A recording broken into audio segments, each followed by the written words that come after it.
This segment is brought to you by the Kansas Soybean Commission. The Soybean Checkoff, progress powered by Kansas farmers. Welcome back to Farm Factor and the Kansas Soybean Update. This is the Kansas Soybean Update. It's brought to you by the Kansas Soybean Commission. The Soybean Checkoff, progress powered by Kansas farmers. John Wray from Ottawa, Kansas, is the representative for the Kansas Soybean Commission on the US Soybean Export Council. And John, back in mid-October in Des Moines, Iowa, China announced that they were committed to purchasing 5.1 million metric tons of US soybeans that has a value of $2.1 billion.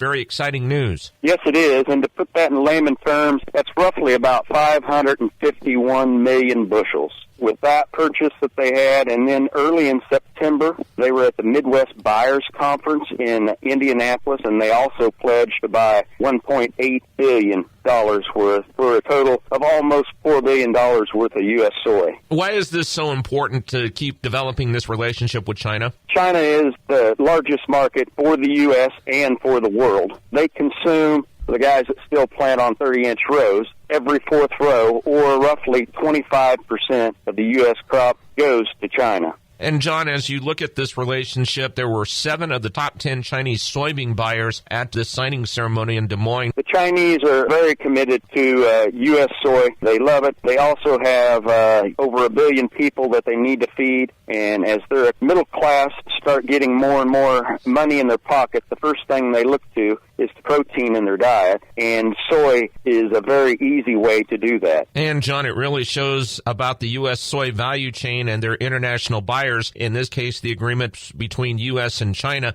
how strong the partnerships have been. And we have many partnerships all around the world, and that's what it's all about. It's more of a people to people, and they have to trust you. They have to trust the quality of the product that you produce. And I've traveled the world, and the U.S. products, by far, are the best on the market. But for that Kansas soybean producer, that also means so much opportunity as far as where the Kansas soybean crop is going to be able to go as well. There's more and more facilities coming up that they're loading beans in containers.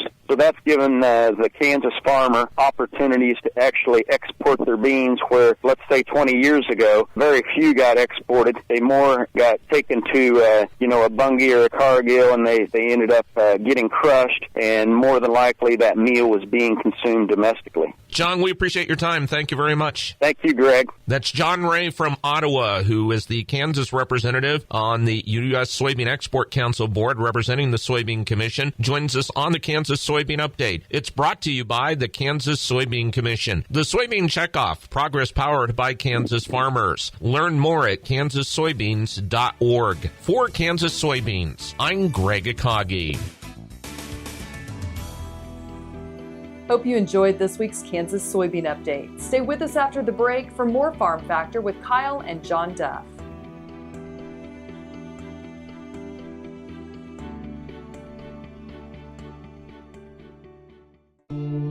I will take action against herbicide-resistant weeds. I will know my weeds, and I will stop them before they go to seed. I will do whatever it takes to give my crops the upper hand, and I will use multiple herbicide sites of action because every action counts. I will take action, this time for all time.